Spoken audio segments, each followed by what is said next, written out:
Hey, good afternoon, everyone. Welcome, and thank you for making some time to be here with us on Remembrance Day. We appreciate it. Speaking on behalf of myself and the presenters you'll be hearing from soon, we're excited to be here today at Museum London as part of the 10th anniversary of the Words Festival. Western University professors Alyssa MacLean and Miranda Green-Barteet, along with English PhD candidate David Mitterauer, are embracing this year's theme of crisis, creativity, and care to speak to you about researching London's Black history, the Black Londoners Project. Before I tell you more about our presenters and the subject of their talk, I would like to do a land acknowledgement. We acknowledge that Western University is located on the traditional territories of the Anishinaabe, Haudenosaunee, Lenapehoik, and Attawandaron nations on lands connected with the London Township and Sombra Treaties of 1796 and the Dish with One Spoon Covenant Wampum. This land continues to be home to diverse Indigenous peoples, First Nations, Métis, and Inuit, whom we recognize as contemporary stewards of the land and vital contributors to our society. Now, our speakers. Miranda Green-Barteet is an associate professor, cross-appointed in English and Writing Studies and Gender, Sexuality, and Women's Studies at Western University. Her research focuses on 19th century US women writers, African American women writers, contemporary young adult literature, and representations of women and girls.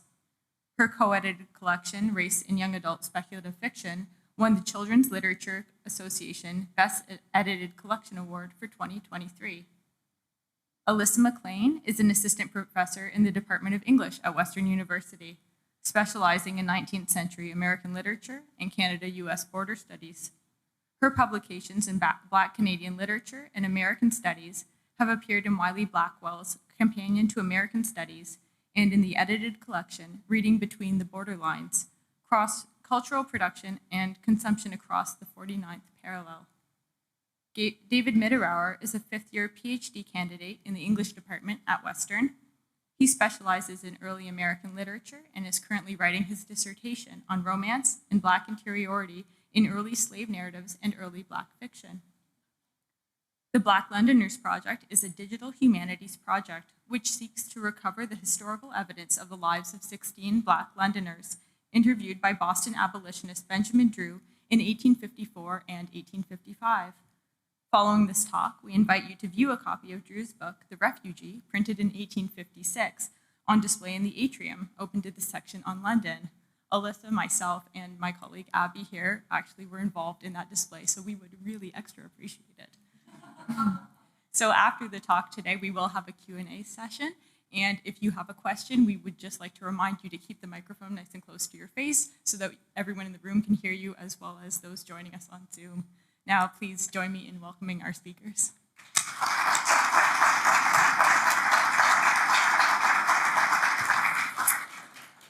Thank you, Colleen, for that really lovely introduction. As Colleen said, I am Miranda Green-Barteet, and I want to thank you all for coming out today to learn more about the Black Londoners Project. A bit of background. I am an American, although I am now a Canadian citizen, who I grew up in the South. I grew up in Charleston, South Carolina, to be precise. And growing up in the 1980s and the early 1990s, I learned a lot about the city's history, including its part in the Civil War. Charleston is the city where the first shots were fired. But I didn't learn much about Black history until I took a course in African American literature while I was attending the College of Charleston. In that course, I finally learned something about the history of the city's Black residents and the ways in which enslaved individuals specifically were treated. Pro tip from someone who grew up there: don't believe the things that they tell you if you take any of the walking tours. It's almost always wrong. I also learned about the ways that Jim Crow laws were enforced and about the protests for civil rights in the city. One of the College of Charleston's buildings used to be a department store that had a segregated lunch counter. In 1995, I took a French class in the same space where young African American men and women were forcibly removed from the Crest department store lunch counter in the 1960s. The things I learned about Charleston specifically and African American literature in general were a large part of the reason why I focused on African American women writers in my graduate work. Fast forward to 2008. I moved to London a city that I knew nothing about. And in the 15 years that I've lived here and that I've also taught at Western, I've learned a lot about this particular city. I have visited Eldon House. I've gone to Fanshawe Pioneer Village on lots of field trips with my children. I've been to the Museum of Archaeology and the Banting Memorial. I've taken walking tours of the downtown area, and I've learned a lot about Western's history as well. But until recently, I knew very little about London's Black history. When I visited Eldon House with my children, I asked the guides there specifically about Black residents of the city in the 19th century. And the guides told me that the city was featured as a stop on the Underground Railroad, but those guides didn't know much more. Admittedly, with a full-time teaching and research load and 3 young children, I didn't have a lot of time to do independent research on the project. But some of the questions that I started asking myself at that time are on the slide behind me. And I invite you to take a moment to consider what comes to mind when you ask yourselves these questions. In 2016, the English and Writing Studies Department welcomed Alyssa MacLean.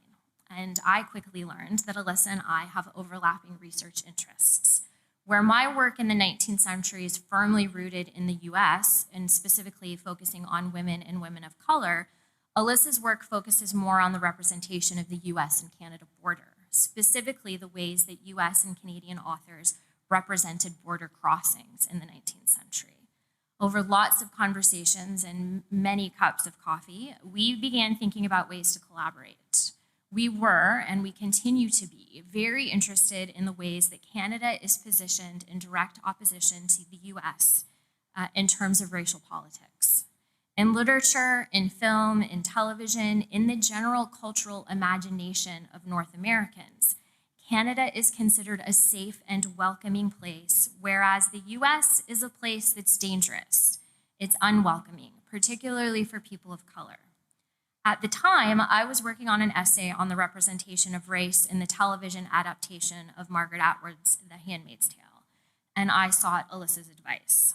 As a result of that conversation, we ended up writing an article examining how the series, and to a lesser extent Atwood's novel, represents Canada as a place of safety, as a racial haven, almost as a racial utopia, overlooking Canada's history of colonization, enslavement, de facto segregation, residential schools, and treatment of immigrants.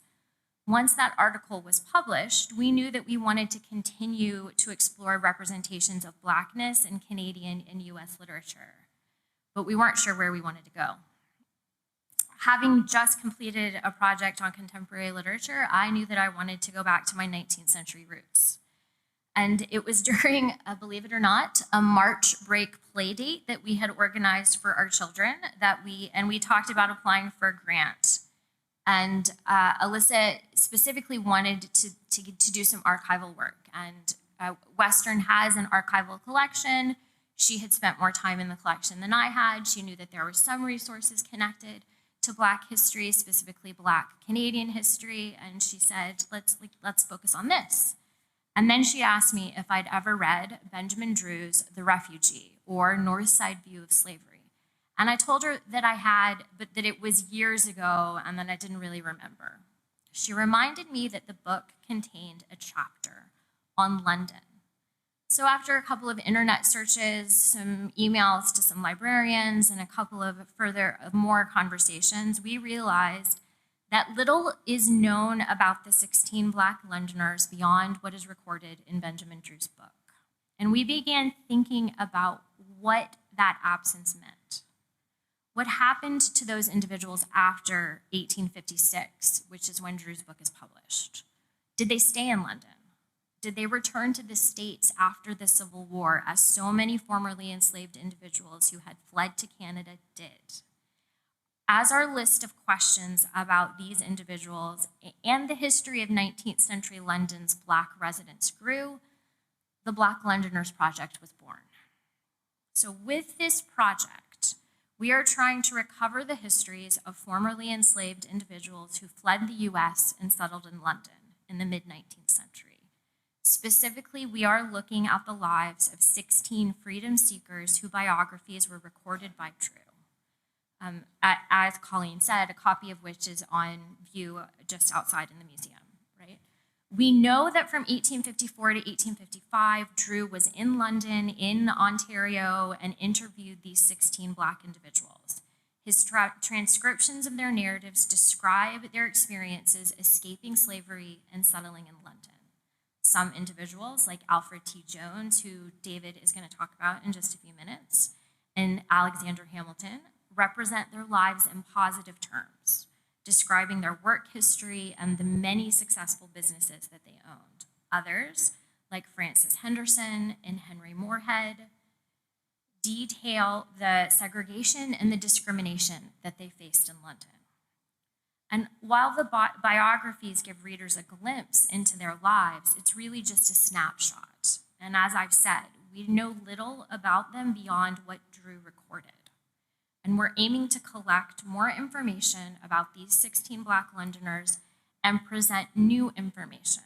And we're presenting it via an open access website that links individuals' narratives with maps, audiovisual materials, and archival sources. So the Black Londoners Project will ultimately be a digital archive so that our findings can be shared with the public. We're using a program called Story Maps that's available to us through Western, and it combines interactive maps, multimedia content, and text to share the stories of these 16 individuals, their community, and their London. So not our London, but their London. We are also hoping to create maps to show where these individuals lived and worked while they were in London, where their schools and churches were located, and we also hope, well, this part's a little trickier, what parts of the US they fled, and in some cases where they returned to. We are not the first to research these 16 freedom seekers, and we want to acknowledge the work of others. Our project will use some of the historical findings and strategies employed by Western public history professor Michelle Hamilton in her Here, Here, London project, including we are hoping to use voice actors and local Black community leaders to narrate sections of the 16 narratives on the eventual website. We are also relying on community groups, such as the London Black History Coordinating Committee, to share their knowledge and hopefully to advise us and help us make sure that we get this right. Our project focuses on 5 questions. Who were the 16 Black Londoners represented in Drew's book? What happened to them after Drew's book was published and the emancipation of US slaves? How accurately did Drew depict their lives, especially their experiences in London? Did they have connections to other Ontario communities, and did they maintain or were they able to maintain connections to family and friends in the US? And more generally, what do their stories teach us about life for Black individuals in 19th century London? Through archival documents, census data, and city records, we hope to determine where in London these 16 people lived and worked, what churches or schools they or their children attended, and as I've already said, what US state they fled. By learning about their lives, we hope to complicate our understandings of Black life in Canada in the 19th century. So I want to take a minute and tell you a little bit about why Drew wrote this narrative. So the narratives that form the core of our literary materials were written during a period of historical and political turmoil. And Drew wrote the narrative, The Refugee, specifically in response to a book titled A South Side View of Slavery. And this was published in 1854 by Reverend Nehemiah Adams, also of Boston, as Drew was. A pro-slavery advocate, Adams argued that African Americans were, quote, happy to be slaves, end quote, and that enslavers were protecting and educating enslaved Blacks, a very common 19th century justification for enslavement. Drew had connections to the Anti-Slavery Society in Boston, and he and the other members of the Anti-Slavery Society were like, that doesn't seem quite right. So he responded to Adams' claims by traveling to Canada and interviewing formerly enslaved people who had settled in Ontario, or what is now Ontario. And in 1856, he published The Refugee, working with the publishers of Uncle Tom's Cabin. And Drew represented a diverse group. Some of the men and the women he interviewed were successful, others were poor. They held various jobs. One woman operated a boarding house. One of the individuals that David's going to talk to you about had an apothecary shop, actually not too far from where we are right now. In most cases, Drew offers a detailed account of their lives. But again, it's a snapshot from 1854 to 1855. There are no written biographical accounts of these Black Londoners from 1856, when Drew publishes The Refugee, until The Dawn of Tomorrow, which is London's first Black newspaper, starts circulating in 1923. This lack of personal stories, what we think of today as human interest stories, creates a gap in our historical knowledge of Black life in London. And with this in mind, our focus on this archival work and on these 16 individuals is to expand our knowledge of them, of London in the 19th century, and to understand how Black individuals, whether traveling through or settling in London, experienced this city. Our research team, which includes several graduate students, David among them, and a research associate, Elizabeth Hines-Hewlin, who wasn't able to be here with us today, recognizes that we have a lot to learn. And as I've said, we also recognize that others have already done much work in this area. And a lot of that work has been completed by local historians and community groups. And our aim in this project, and it is ostensibly an academic project, but our aim is to bring together all of these constituencies, academics, community groups, librarians, local historians, and students, to recover, to understand, and to document 19th century Black life in London, and to share findings widely beyond the academic community. London's Black history has been examined both in community and scholarly contexts previously, but these efforts have not gained the public recognition or permanence that we see in other cities like Chatham, for example, which is home to the Black Mecca Museum, a local museum that tells the history of Chatham's Black community. If you have the opportunity and the time to get to Chatham, I strongly recommend that you go, book ahead, ask for Dorothy to give you the tour, and you will not be sorry that you did. One reason that London might not have the documented history in the same way may be that, except for the AME Chapel, which is commonly known as the Fugitive Slave Chapel, which I'm sure you all know has recently been moved to Fanshawe Pioneer Village, London lacks significant architectural sites with which to celebrate and commemorate its Black history. Historic sites and museums, including Museum London, have provided brief analyses of London's 19th century Black community. But specific references to Black life in London are relatively few and far between. And our project addresses what we're calling a heritage gap by using this open access digital platform to focus on Drew's Black interviewees, examining the intricacies of their community relationships, as covered in archival research. And so at this point, I'm going to turn the presentation over to David Mitterauer, who has done a lot of the archival work for the project. And David's going to give us some tips and clues and speak to really the difficulties in locating these individuals in the historic record. Because I want to add that it's particularly hard to find within the historical record formerly enslaved individuals, because many times they didn't want to be found. They're still in fear, particularly in the 1850s, following the passage of the Fugitive Slave Act in the US. They're in fear of being forcibly returned to slavery. So David's going to talk us through some of those difficulties.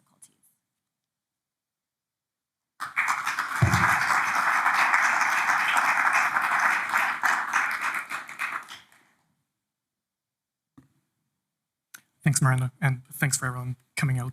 It's great to be part of this project and be able to talk to this today. So I have the pleasure of giving a little case study of Alfred T. Jones today, and I'll just echo what Miranda said earlier, that what I'm presenting here isn't exclusively my findings, even though I've been doing most of the archival work in the group so far. As always, we're indebted to other scholars who came before us, whose research alongside us and with us. I think Alyssa will speak to the tradition of Black history research in more detail. So what I'm here to do is, on the one hand, talk about some of the, oh, thank you. Okay. Is the audio good? Can everyone hear me? Okay. So on the one hand, talk about a little bit about the challenges of doing Black history research for London, Ontario specifically, but also give you a little bit of an impression of what the website might look like as we're imagining it, and how the multimedia capabilities of it might engage the past and present spaces in London. And since we are at the Museum of London, I would also want to use this opportunity to say, right across the street, we have a little piece of Black history that, looking at the architecture, you would never be aware that that's there. So this is one of the things that we'll do today. I chose Alfred Thomas Jones. He often styles himself A.T. Jones in a lot of the public record, because together with his brother, A.B. Jones, he is among the most prominent Black Londoners in the 1850s. He was pretty important in the religious community, which makes him a very interesting subject of study. And for his case, because he is fairly well known in the community and in the scholarship that we've encountered so far, it's fairly easy to pinpoint the pharmacy that he had, which later became a doctor's office. So when he came from slavery in the US to Canada, he is often listed as a hairdresser, and so kind of in the barber trade, one would assume. And across his life here, clearly specializes as a medical practitioner. So all of this makes him interesting. It also helps that he is one of the more well-known people, as Miranda said. Some people really try to not be found. If you read Drew's narrative, you'll find names like Mrs. Brown, I think, or just an old lady. And there isn't a lot of personal details, often out of the fear that people would be found or sought out in some way. One of the tricky things right away for doing research in London is that the 1850 census is missing and probably lost forever. Which is exactly the time frame that Drew would have been in London.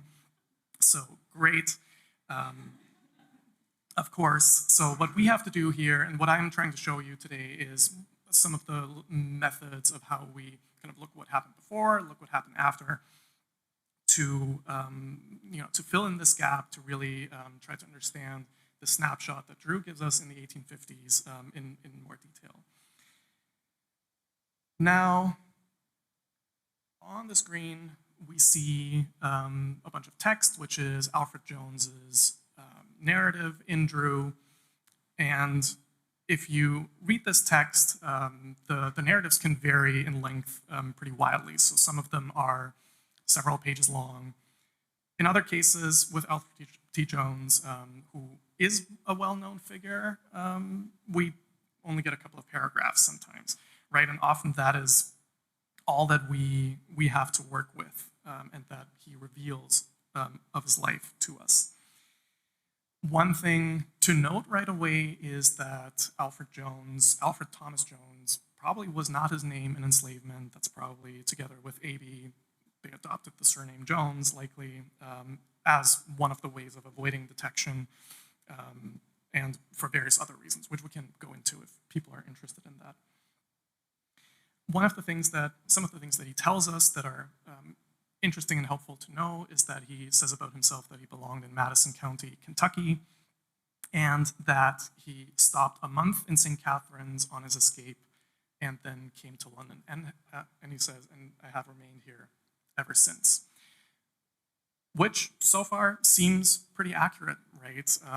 From what we can tell, the Jones family stayed in London well into the 20th century, and it hasn't been a huge focus for us yet to see how far we can trace some of the ancestors. One thing that's particularly interesting for our purposes here is that he says he has an apothecary shop on Rideout Street. And that's kind of that was the starting point for our project over a year ago to figure out how much of this we can confirm and how we can construct a map that helps us see the structure of Black London's community and where people lived, where the businesses were, how much they were even embedded in London, London's general history. So one of the first steps that we would reflect on the website, and that has been very helpful for the early stages of research, is census records. On the screen, we see a screenshot of a microfilm of this big old ledger that was the 1861 census records. And you'll probably agree with me that this isn't very fun to look at, but it's really important details in terms of, his family. So we would know, now we know the name of his wife, for example, and how many children they had.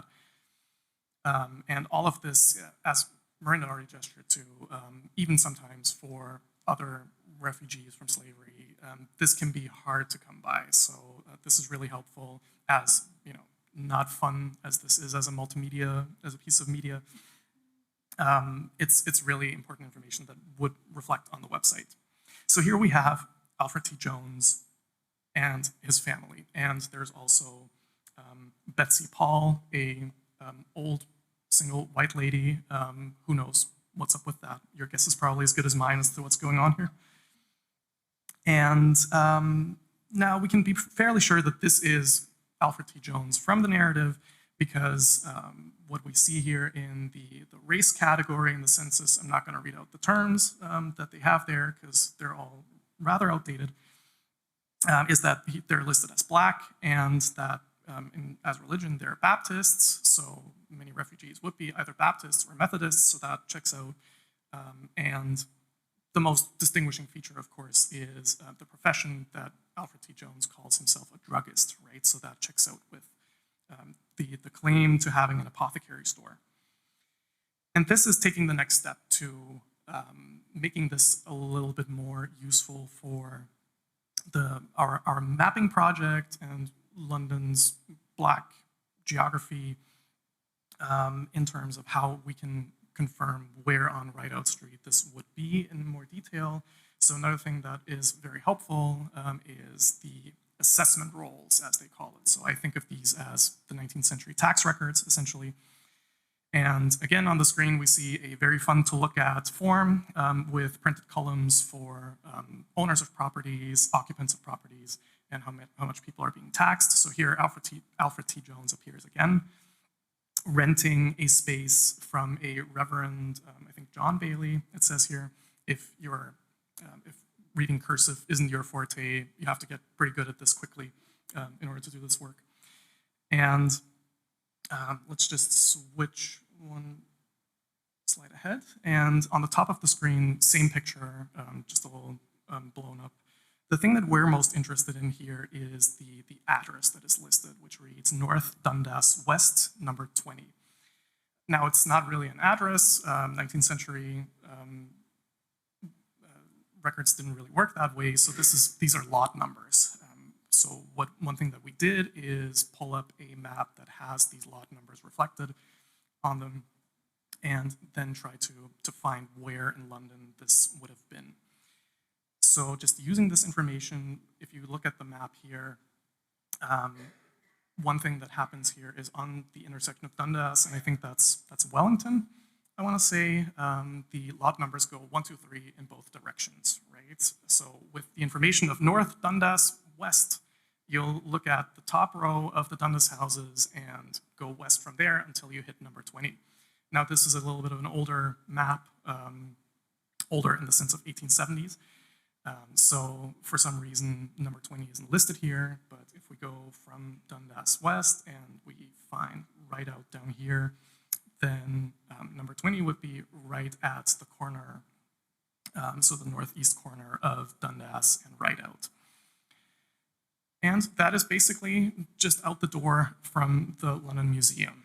So what's interesting about this is that we've been talking about, not all of the narrators here have overly positive experiences with London.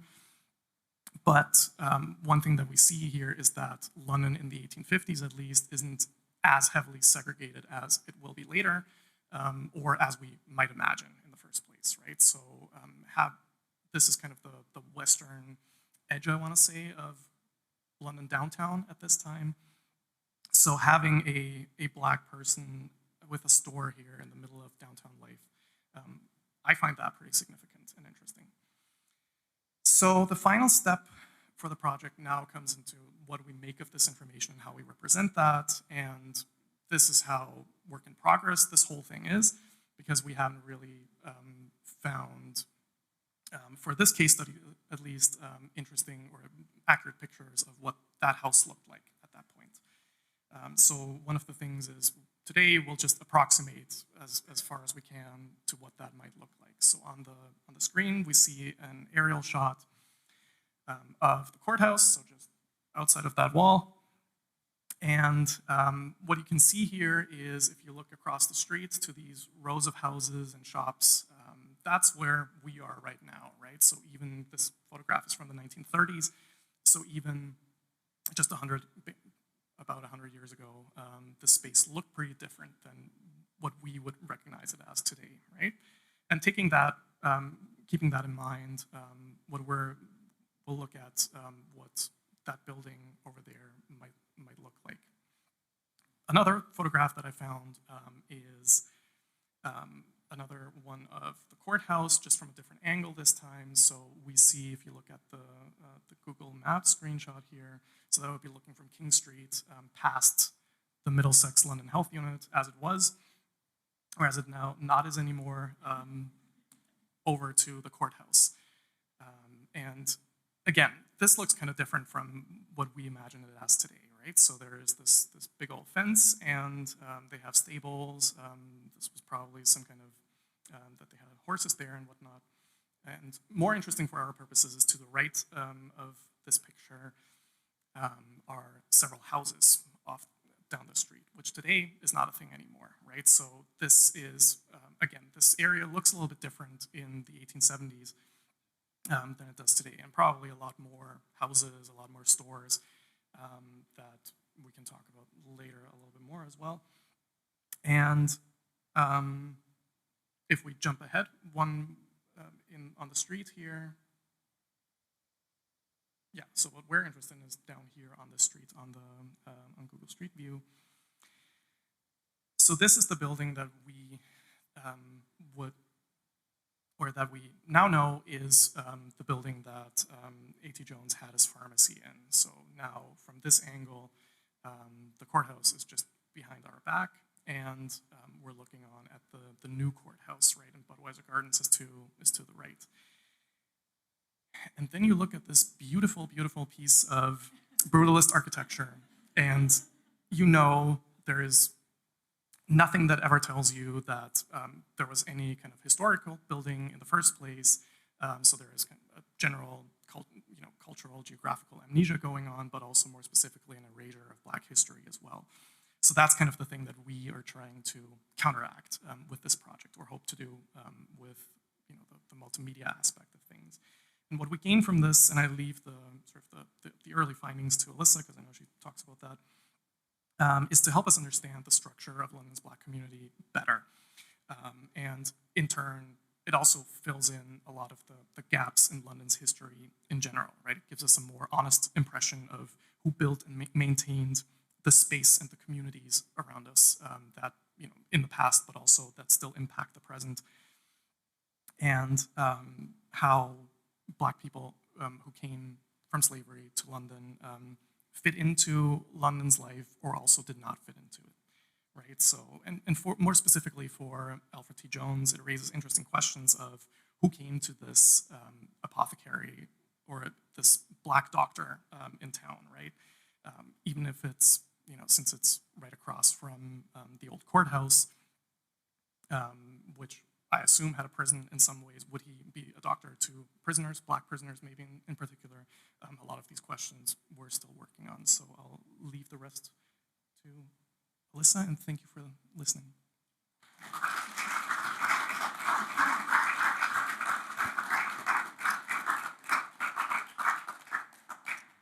Okay, well, thanks very much, David, for that. And so I'm going to finish our presentation off by talking a little bit about some of our early findings. And to do that, I'll be asking why it is that the history of Black Londoners like Alfred T. Jones might seem so surprising to us, right? He worked at one of the busiest intersections in London, right? It's still busy. And it's surprising, I think, maybe to all of us, that this history isn't really known, right? There isn't even a plaque about him in the city. And yet, what we were finding is that a lot of the information that David was talking about has been collected before and talked about by historians. He's listed in tax records. He's been mentioned by historians after Drew. And so I guess the question that our project has is why there isn't a more widespread recognition of London's 19th century Black history. And why hasn't a project like this one been done before by this point? So we certainly want to emphasize that we're not the first project to look at London's Black history. And one thing that I want to say is how happy we are actually to see this room so full. And we're happy to see that more and more people are interested in London's Black history. It's an exciting time to be working on a Black Studies project in London because so much is changing, right? The fact that the room is full today is actually demonstrating the genuine enthusiasm that people have. So thank you for coming and being part of the solution with all of this. But what we're finding is that while past projects have found information about individuals like Alfred T. Jones, oftentimes the information hasn't really been consolidated into a purposeful examination or a long-term examination of Black life in London. And the information also hasn't been presented very well to the public, right? It hasn't been wholeheartedly embraced or celebrated as part of London's history. And so I've made a list to show you some of the projects that have already been undertaken, right? So I'll start first by acknowledging the forms of community memorialization that have happened, right? We really owe a profound debt to Black families and churches and community members who have taken a lot of care and foresight, honestly, to be custodians of London's Black history, especially when university and municipal libraries weren't interested in preserving those records. And those custodians have also been instrumental in preserving Black sites of memory, like the African Methodist Episcopal Church, which was recently moved to Fanshawe Pioneer Village from its first location. It was located downtown and moved downtown, and then it moved from downtown to Fanshawe. And the London Black History Coordinating Committee and the Beth Emanuel Church, for example, have really played important roles in that. We've also had a few public history projects here, including one of the most exciting recent developments we've told you about, which is the movement of the AME Church from its location downtown to Fanshawe Pioneer Village. Apart from saving that building, which was an important site of Black memory, the move has also led to new research on the church's architectural details and its religious and cultural importance to the Black community in London. So that move came with new research that was done. That's really nice to see. Other public-facing projects include the Here Here project that was directed by Michelle Hamilton, who works in public history at Western, and she's also helping with this project. And Here offers oral histories of the Soho neighborhood, and some of the narratives that are in Drew have been recorded by voice actors, and they are available for you to listen to. If you find one of the Here signs, they're orange, there's a code on them, and you can listen to one of the narratives of Drew. So there's other oral history narratives in that neighborhood, but then the Black history of the neighborhood is documented in that way.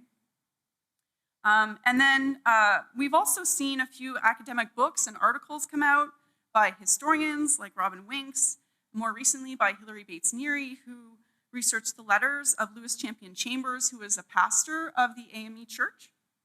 And there have been studies on the segregation of London schools and on Black Londoners and how they worked, right? So the sociologist Tracy Adams looked into that. And I also see Basil here. So Basil's also working in this field too.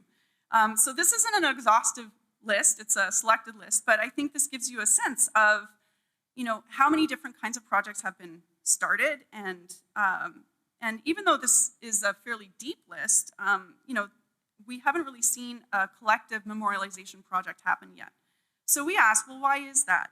The first problem is that I think a lot of the community and the scholarly constituencies haven't necessarily been good about talking to each other, right? They've been working in relative isolation from each other. And I think universities haven't historically placed enough value on Black history. And the university research that was produced was often stored in academic databases and in libraries that the community didn't necessarily have a lot of access to, right? And academia has not always been an inclusive place for people of color. So this is something that our project really hopes to remedy, right? The reason why we want to create a website, in addition to publishing in academic journals, is to make sure that our findings are available to the Black population that has historically not been included very well by universities. And hopefully this way we can provide some redress for some of the historic practices of structural racism that universities have perpetuated.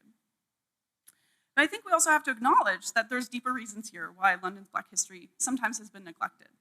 And that is that the concerns about class and race and national identity that are raised by these Black Londoners continue to disrupt understandings of Canadian heritage. So this project is very much using a Black geography framework. And so this is an approach to geography. Black geography looks at the way that race and space intersect, and it tries to center Blackness as an element of geography and tries to perceive, for instance, how early Black Canadian presences are made invisible in our understanding of local or national history. So to return to David's example, what would happen to our understanding of London if we literally centered Alfred T. Jones, right? What would happen if all of our maps were redrawn to make his apothecary shop just as visible as the Thames River or the Labatt Brewery or the railway tracks, right? The 16 Black Londoners that we're studying are good examples of what the Black geographer Catherine McKittrick calls Black absented presences. They're simultaneously here but not here, right? Black Londoners like Jones appear briefly in the literary record from Drew, but then they're absent in history books, they're remembered during Black History Month and forgotten in other months of the year. So by recovering the Black history of London and putting it on a map, and by digitizing the textual record that we have and combining it with the map, then we can make these Black erasures in London and the process of that erasure more visible, right? We can show maps of the Black houses that were destroyed to make way for the railway tracks. We can show Black businesses that came and went, even Black complaints about segregation that were voiced in one 19th century London newspaper called the London Prototype, but they were ultimately silenced just a few days later in the London Free Press, right? The Black geographer Catherine McKittrick argues that absented presences of Black peoples in the nation assert a different, less familiar national story. Our preliminary research has begun to reveal some of the reasons why the stories of London's Black inhabitants have not always been memorialized. Our research suggests that the lived experiences of these Black Londoners complicate the idea of Canada as a so-called racial haven, right? Certainly when Drew wrote The Refugee, he wanted to present Canada as a haven because that would enable his abolitionist thinking about the United States. It would advance his abolitionist argument. So he represented the Underground Railroad as an unequivocal success. But almost all of his London interviewees disclosed racial tensions in London. Some of them complained about the segregation of schools and churches. Another interviewee whose name in the book was Mrs. Henderson, but we've discovered her first name was Margaret. She wasn't sure she wanted to stay in Canada. And she said, quote, "If Washington were a free country, I would like to go back there." Right? Our preliminary research suggests that Black complaints about racial segregation in London persisted well into the 20th century. And the recent books written by Ron W. Shaw and Brian Martin about the migration of Confederate sympathizers, or so-called Confederate refugees, who moved to London after the Civil War and became part of London's elite. That research only confirms suspicions that London's VIPs in the 19th century frequently sanctioned or even encouraged practices of segregation, and that Black Londoners faced a lot of racial intolerance here. So our examination of the fates of these Black Londoners, including their lives after they spoke to Drew, will illustrate some realities of Black Canadian life that will demand some serious rethinking of Ontario's heritage, right? Including the presence of socially sanctioned segregation and the creation of forms of systemic racism in London. If we want to understand the full lives of these Black Londoners, we need to be willing to show the complexity of their lives and literally make space for them in our understanding of London's history and Canada's history. This will require discussing the presence of slavery in London prior to their arrival, or the presence of slavery in Upper Canada. It will mean performing the archival work to recover their histories, and that's part of what we're doing.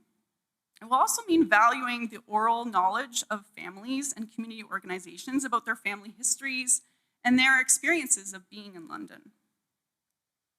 It will also mean rethinking the celebration of the Underground Railroad.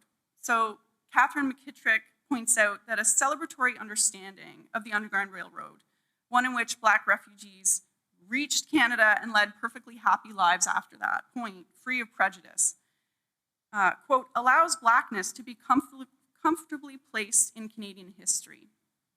In a similar way, Barrington Walker warns that the Underground Railroad myth is very powerful. It's a story about Canadian immorality that gives people an emotional attachment to the nation. It makes people feel good. It sustains Canadian nationalism. But researching and memorializing the full lives of these Black Londoners beyond the stories in Drew's book will require us to acknowledge the complexity of the Black experience in London. Certainly, some Black refugees stayed in London and made it their home. And their descendants are still here. And their resilience and their tenacity are very much worth celebrating. And for other individuals in our study who left London in the 1860s and 70s, London was just one stop in a very complicated search for safety and prosperity that lasted their whole lives.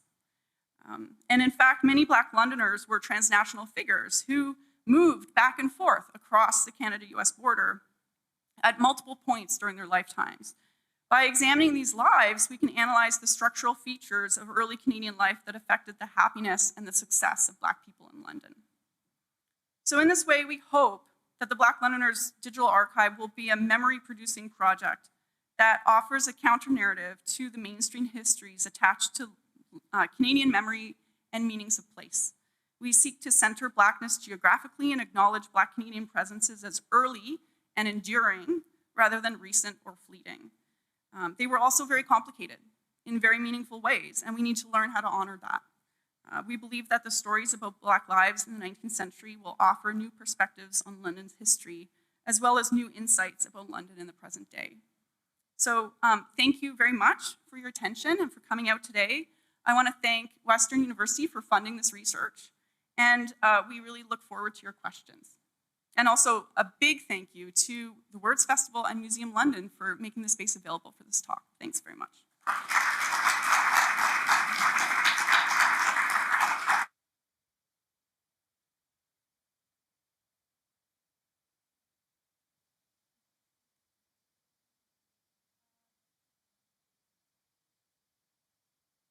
as Alyssa said, we're going to have the question and answer period now.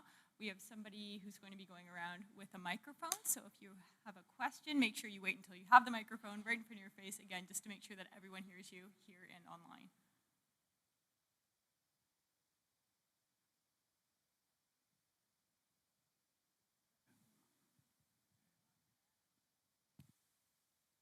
Okay. Thank you. Good afternoon, everyone. I'm so happy to have been able to join you in this excellent event. I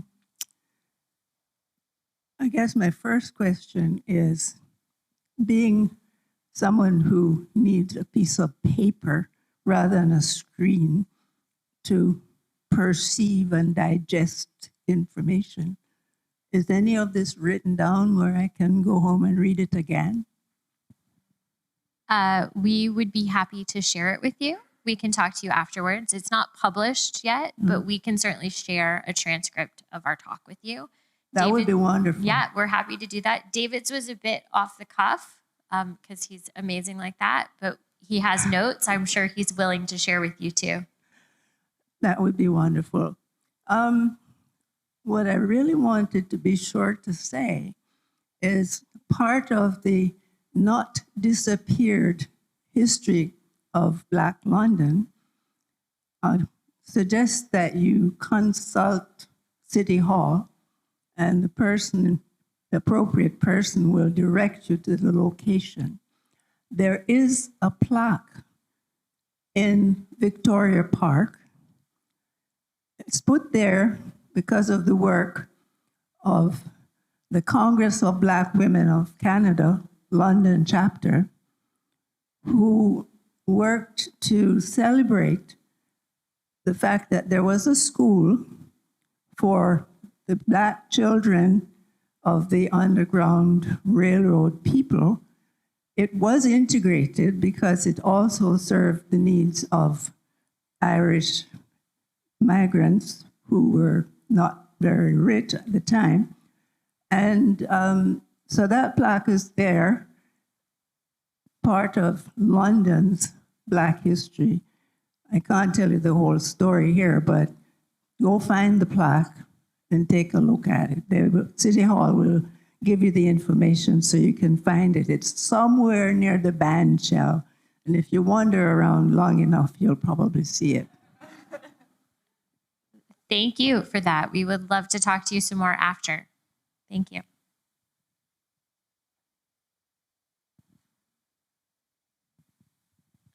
I wanted to follow up that observation. London has demonstrated over and over again that it's really terrible at remembering its own history. So we've heard of a plaque that is really important in London's history, but I don't think there's many people here who knew about it ahead of time, or if they found it by accident. So the question is, how do us as non-academics begin to address the problem of, first of all, finding out about our history, and secondly, championing it? That is a really excellent question, and I don't know if there are easy answers to that. I think one of the hopes that we had when we were designing this website and making it a website project and not just an academic, history project, is that we will find ways to make this history more accessible to people. We are hoping to work with the school boards to make it possible to have kids do projects on this history, or at least just explore it in class. I think Museum London does mention in some of its exhibit material upstairs, does mention the presence of the Black population in London.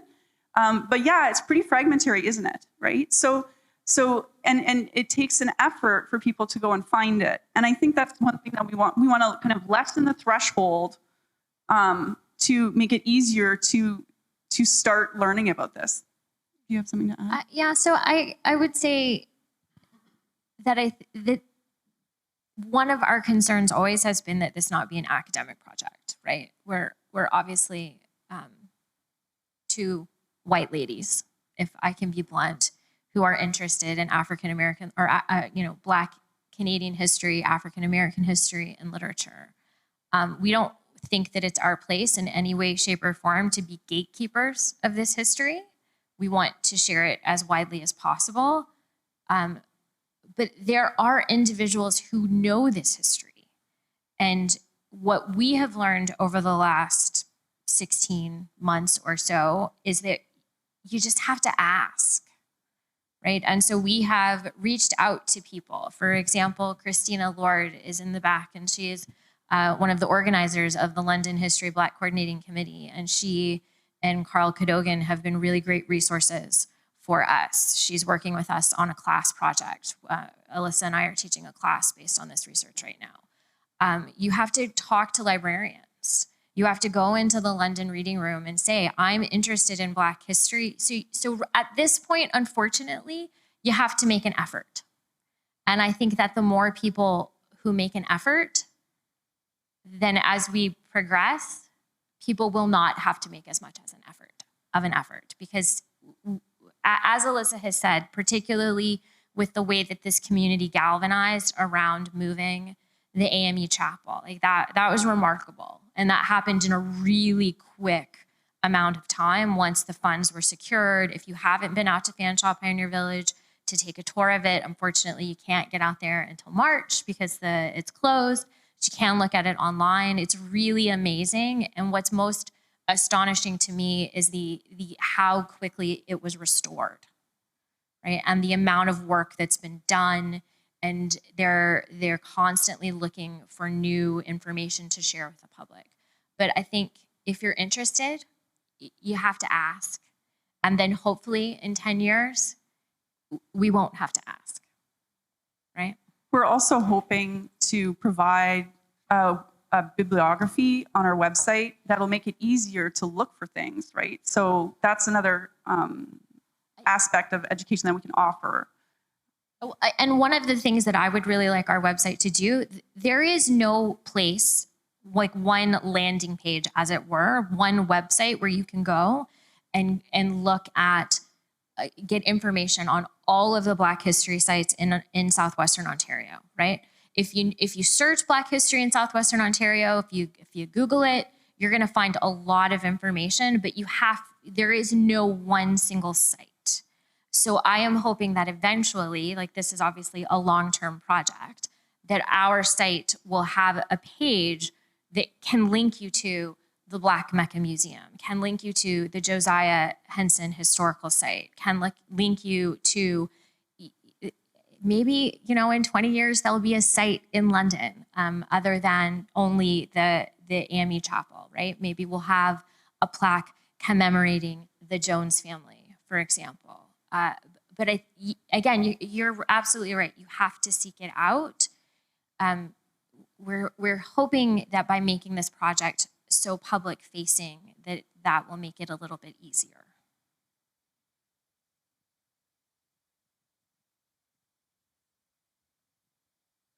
Thanks. This was really interesting. So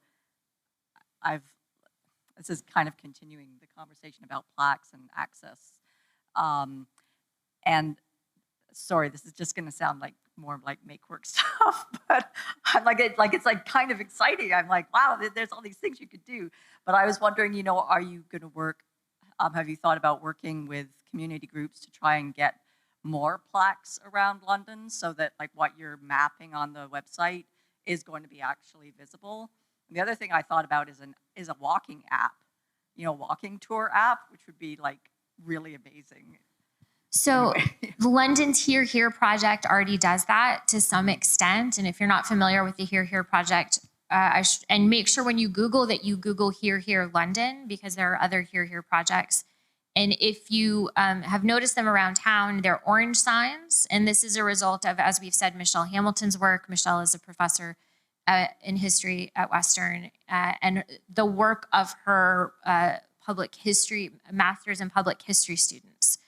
So we are hoping to do lots of those things, but I mean, right now we're still at the point where We have found concrete archival evidence on about 6 individuals. Now we're trying to figure out if we can trace where they left, like where they were after they left London. Many of these people fall out of the historical record of London post 1865. We are speculating that a number of them returned to the US.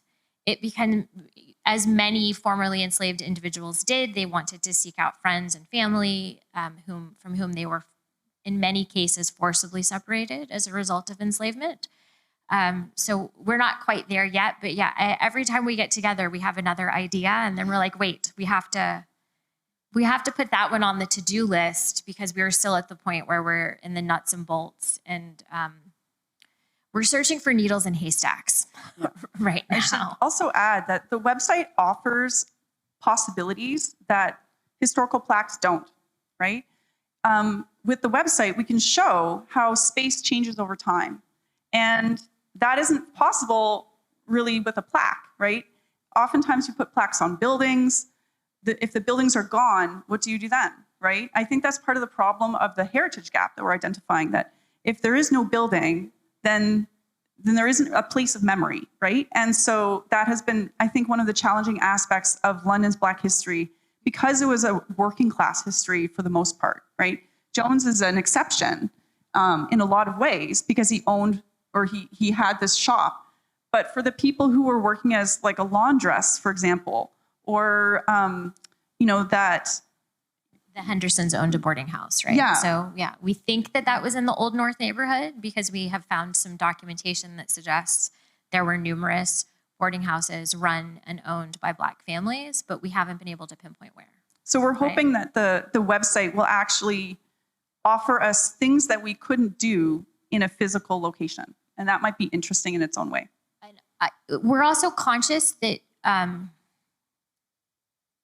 we don't want to step on the toes of the Black community, right? We are here and available to help and assist, but it's maybe not our place to say we should have a plaque for this individual. We can certainly, and that's why we want to create the website. We want to make the information as accessible to anyone as possible, and certainly willing and able to assist. But I don't know that we're always the ones that should be starting that particular conversation. And I think, if I can just jump in there, I think that's kind of, not right now.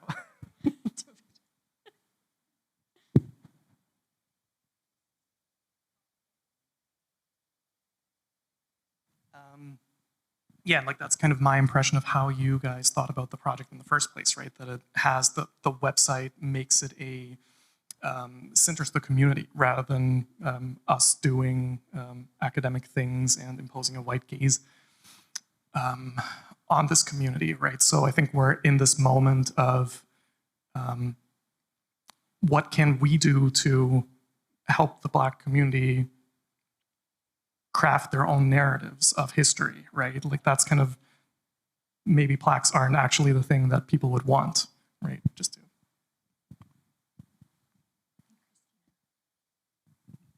Thank you. I have, I think, 3 things to mention, but first off, thank you so much to the 3 of you for sharing, and bigger than that, for the respectful way in which you are going about this and your awareness of your lens. So thank you so much for that. I guess the 3 things I wanted to mention is, 1, the London Black History Coordinating Committee has a presence on social media. So we don't capture everything that's going on, but we certainly try to share a lot of what's happening in and around London. So we welcome you to, what do we say, friend us? and get the information, and certainly send messages if there's something more that you want to know about. Black History isn't just in February, but we all know that we kind of ramp it up for February. So there are events already underway. Museum London has been an amazing partner over the last 23 years with us for events. And I'm not sure if you're involved with this, Colleen. Is it Colleen, right? Yes. But Museum London is working with Michelle Edwards and some other folks on a website On This Spot, it's called. And it involves a walking tour and information about, some of the Black historical sites in and around the area. So again, similar to the other website, it seems to be an app that covers across Canada. So you'd have to be, do a little digging. And it's going to be launched officially actually in February. So February 3rd at the opening ceremonies, right here. Fanshawe Pioneer Village was also mentioned. There was a historian hired this summer to really dig into some work around the information about the AME Church, but also about families in the community. And that information will inform the interpretation of the chapel, but also all programming happening at the village. So it will also, include some of the families' histories. So there are ways, and as was said, everything doesn't come easy. I know we're a sort of at a time now where we think we should just be able to just click something and everything we need to know is there, but we're not there yet. Fortunately, I think we're not there yet. We still have to kind of do some of our own work. So thank you.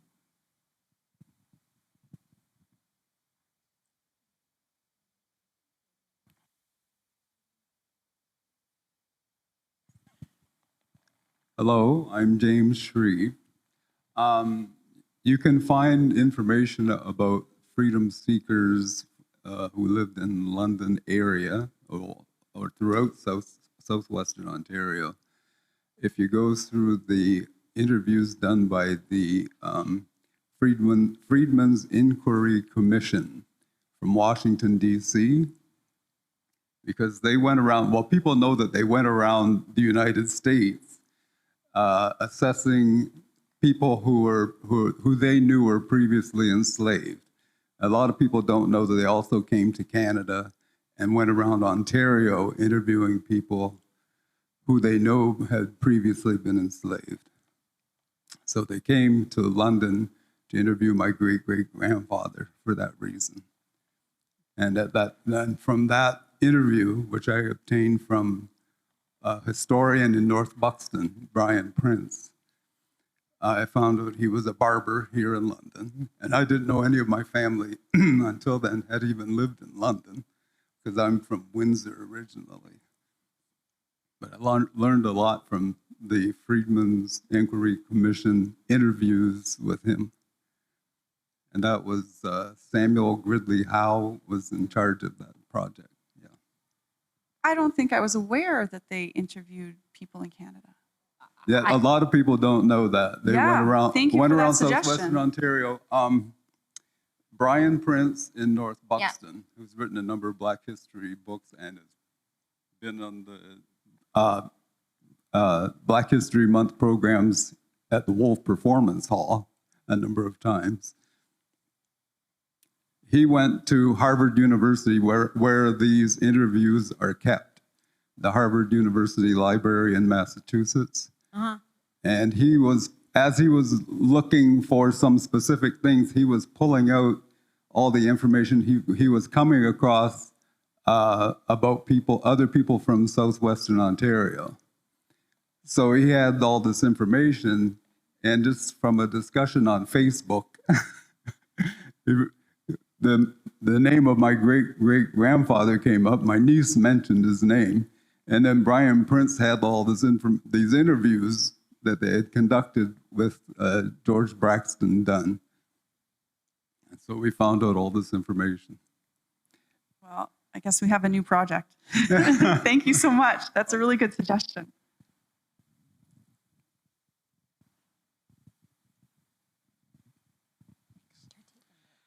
Thank you very much for the presentation. I have a question about the original book that inspired you. Is there any indication how the author chose his subjects? And also, how does London compare with the other locations that he documents? So I'll answer the second part first. There are 14 cities. Toronto is one of the largest chapters. London is a sizable chapter with 16 individuals. St. Catherine's, Windsor, Chatham, I believe Dresden features. So it's a considerable work. To the first question, that is the bane of our existence right now. I am the voice on the project who has been saying from the beginning, if we can find Drew's papers, if we can find anything with Drew's publisher, who is, as I said in my portion of the presentation, Joseph Jewett, who is the publisher of Uncle Tom's Cabin. I naively believed that because Jewett published Uncle Tom's Cabin, that his papers would be stored somewhere. We had a graduate student working on that exact thing over the summer, and she and I have just had a lengthy conversation. She has some more directions for us to go in, but we don't know. We don't know what his methodology was. We don't know how he found people. There seemed to be no repository of his papers, which is, as you might imagine, frustrating, right? We're still looking. So at this point, we're hoping to go through the records of the individuals that we have found to see if there's any kind of documentation that connects them specifically to Drew. Last week was reading week. I spent a good portion of the week in Toronto looking through archives and finding books that our library at Western doesn't have. So I now have a stack of about 20 books that our research team has to go through because, as we've said, other people have done this research. It just hasn't been collated in one area. And the Joneses, for example, show up in lots of other books. So it's a matter of figuring out, if we can, where these other historians or these other literary scholars found their documents. So like I said, I don't mean to drive home the needle in a haystack point, but it very much is, it's like a investigative report, right? We get one lead and we have to track it down. And sometimes tracking it down takes a lot of time and then it goes nowhere, right? So we don't know that yet, and we're hoping to find that out.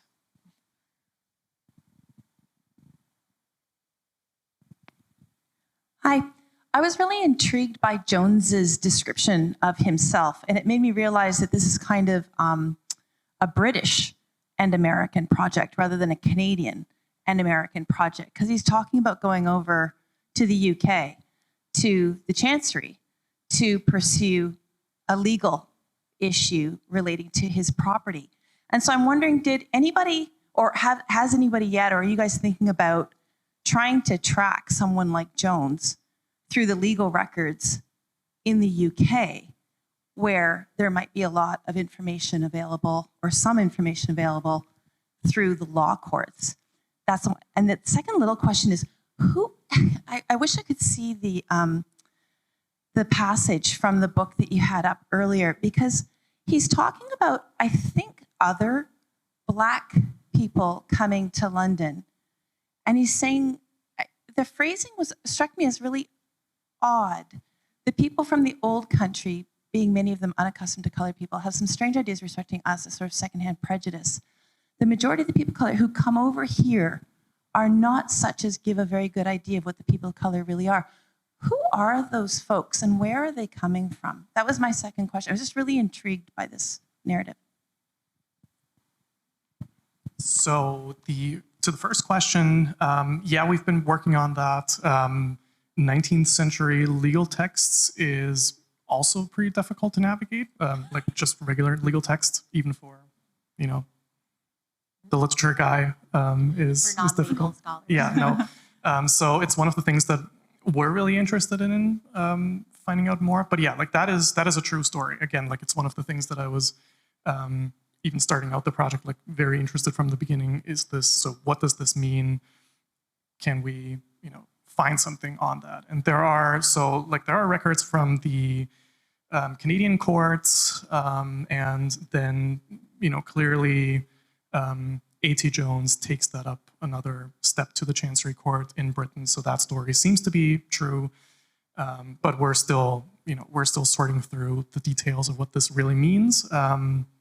There's a lot of difficult implications of who, what's going on in that case in terms of him making a contract selling or renting one of his lots that he had. So as we maybe said at some point, so A.B. Jones and A.T. Jones were one of the earlier people who came to London in probably the late 30s. So they managed to purchase a lot of land when it was cheap. Around the 40s, 50s, it seems to have become a lot more valuable. And there's this case, and again, like the implications, we're still debating that and working through that, but A.T. Jones claims in the case that he couldn't read or write at that point, and this guy essentially scammed him into this selling his property, right? But again, like we're still, the court isn't buying it. I'm pretty sure he lost that case. And I think that was pretty substantial financial troubles for him as well. So he had his brother help him out and a couple of other people. Yeah, so that's as far as I'm confident enough to talk about this right now. Yeah, I was about to say Alyssa probably, or you guys. I mean, so in terms of old country, my assumption is that he's referring to Europe, right? Because the most of the immigrants, the settlers here would have been European, certainly English, some Irish, but at that point, most people in London certainly identify themselves as residents of Upper Canada, right? The history of, well, maybe Alyssa would be better positioned to talk about connections to history of slavery in Upper Canada. Well, I mean, I think one of the things that we're realizing is that there was a lot of prejudice in London that even preceded the bulk of the migration that happened after the passage of the Fugitive Slave Act in the States and before the Civil War, right? So between 1850 and 1861, that's like the peak migration period for Black refugees to come to London. And the race prejudice that existed in London seemed to have preceded that, right? Because even the Jones brothers talk about it and complain about it. And I think that it's important to recognize that one reason why that racial prejudice would have existed in London, regardless of the current population, the current Black population of London, is because slavery was practiced in Upper Canada, and that chattel slavery depended on racism for its ideological and legal definitions and its I guess longevity, right? So in order to really do a good job of understanding Black history in the 1850s, you also have to understand the way slavery was practiced and talked about in Canada prior to that point, right? And then, I also want to acknowledge, you can see in this quote that that Jones is talking, making comparative statements about, the better sort of Black refugees and a lesser sort of Black refugees. So we also can't pretend that there weren't class differences within the Black population and evidence of things like colorism, where there would be favoring of, skin color or whiteness, right? And so the people who came with all of the psychological baggage that everyday people had, right? And so I think this is one of the reasons why we're so we're really searching for Drew's papers, because we want to know who was advising him to choose those 16 people, right? We're probably getting a subset of the Black population that was selected to represent London well. So then who are the people he didn't talk to and what were their lives like? Like that, I think, is an open question that we haven't really been able to get around. It's one of the limitations of focusing on these 16 people. We're really actually beholden to Drew's principle of selection, which we don't know very much about yet. And I think there is the sort of how Drew plays into Black print culture as well, right? Because this whole aligning yourself with Britain as this standard of liberalism and freedom. That's just basically the rhetoric that the Provincial Freeman does a lot of, and I forget where I was going with this, but yeah, somewhere along those lines, right? Like there's a lot of questions in terms of also the classism. There are pieces in the Provincial Freeman that also, martial arguments of temperance and all that, and what sort of, respectable Black culture looks like. So that's also like how he, plays into those discourses, I guess. I'd like to talk a little bit about what you're going to do with all this. I like to hear about these scenarios that people have acted. You're talking about in Black History Month. That was wonderful. It reminded me of being in Montreal, and there was an underground museum. It was the foundations of buildings. You talk about this apothecary's not there anymore. All of this stuff wasn't there, but you went down and you were in the street.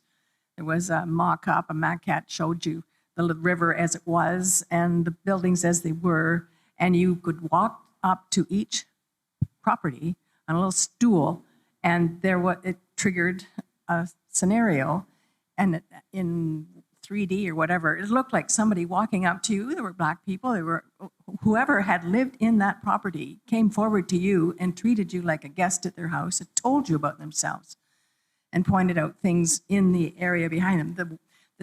The wells were there in the substructure. There was fascinating things. But I came away with such a feeling of what Montreal was like about 1790.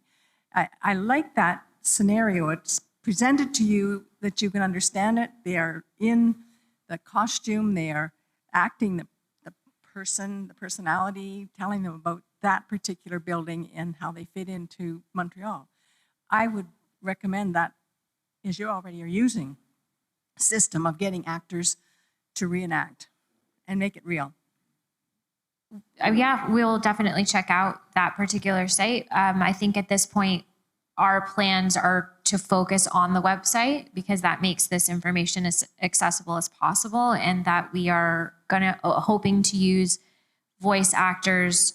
Actually, we keep saying voice actors, but we don't mean voice actors. We want to ask people from the Black community. Christina, we're hoping you're going to read one for us, not to put you on the spot or anything, so that the portions of the story of the narratives that we have captured on the website, we want them to be audible, right? To listen to. But yeah, that's lots of ideas for sure. Good afternoon. Thank you very much. And to all the elders who have shared their histories here, we appreciate it. I'm a guest here, and thank you all for doing this project. It's really wonderful.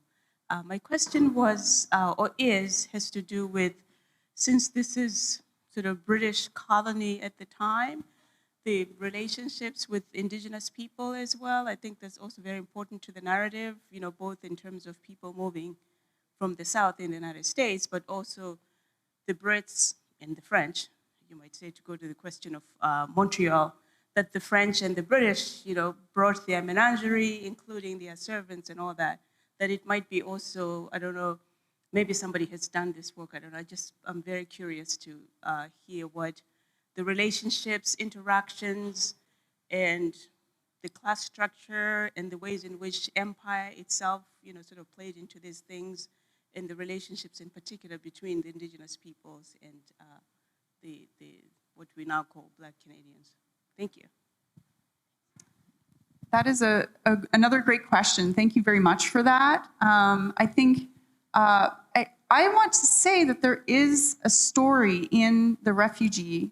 One of the testimonies in The Refugee is I feel like it's by Sophia Pooley, who was an enslaved. She was enslaved by Joseph Brant, who was Indigenous. And so some of the narratives, not on the London chapter, but in other chapters of The Refugee, speak about practices of enslavement in the Indigenous community, right? And and the complicated relationship that Black refugees from American slavery had with Indigenous peoples and with colonialism, right? So some of the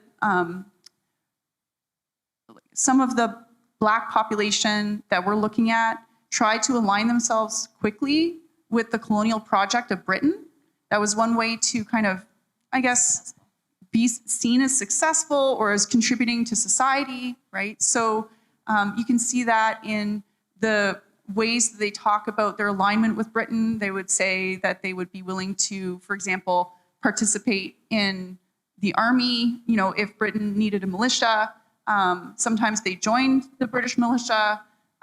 They also, even if you look at the way that they approached building houses, right? They had expectations about what a proper house would look like. There are some settlements, Black settlements, that regulated what houses should be built like, and also, I guess, wanted to embrace a settler colonial attitude, right? So yeah, I think it's another example of the very complex colonial situation that they were in, being victims of colonization as when they were enslaved people, but then also participating, at least in narrative ways or even physical ways, participating in colonization when they're here too. Just reminds me of this picture that we saw in Buxton in the school of Queen Victoria. Yes. So that's a very good concrete example that they would have pictures of Queen Victoria in schools, and they would be, singing the national, or singing what was it, British national anthem and God Save the Queen, that sort of thing, to feel like, I guess, included. As part of the community, I think, right? Which is something that we definitely have to think about and determine how we're going to represent that. Mm-hmm. Yeah, but thank you for that comment. We're out of time. Are we out of time? I think we are. Here, I want to return to a comment that was made, which I'm not sure I understood, but maybe you could reiterate it, that you had some reservations about what your role or your place should be in relation to who's talking about all of this or who's leading it. Well, I'm not quite sure I remember or understood the comment, but it did suggest to me a question of whether in doing what you are doing, raising the profile of these questions, you are potentially in the role of an ally to people whose story needs to be told but hasn't yet been told. And I'm reminded of the challenge of the slave chapel, which could never have been saved by the relatively paltry numbers of the Black population of London. And it was the not Black people of London who rose to the challenge, led the charge, raised the money, kept the project alive. And if I just look around at this room and its demographics at the moment, you see there's much that could be changed if more people of my pigmentation knew what you were doing and were encouraged to embrace it. And so basically, I'm saying, if you're hesitant, don't be. Thank you. Thank you so much for that. That is actually very nice to hear. I'm so glad that you came today to support this project. And I think, we think a lot about our own positionality in this work. We don't want to take space away from Black voices. And yet we also recognize that the resources that we have access to are powerful resources, right? We can help a lot of the time. So, and like, you know, slavery is a complicated problem, and it was complicated to set up. It's going to be complicated to dismantle. And everyone in society was responsible for creating slavery, and it's going to be our job to dismantle it the same way, right? And so we need everyone from every subject position to participate in their own way to fix that problem, right? Now, if we want to provide some sort of redress, then it's each of us, I think, has a role to play in that. So, I'm happy to see everyone willing to collaborate. I think the AME Church move is a great example of that. It's really an exciting time to be working in this field. And thanks very much for your support. So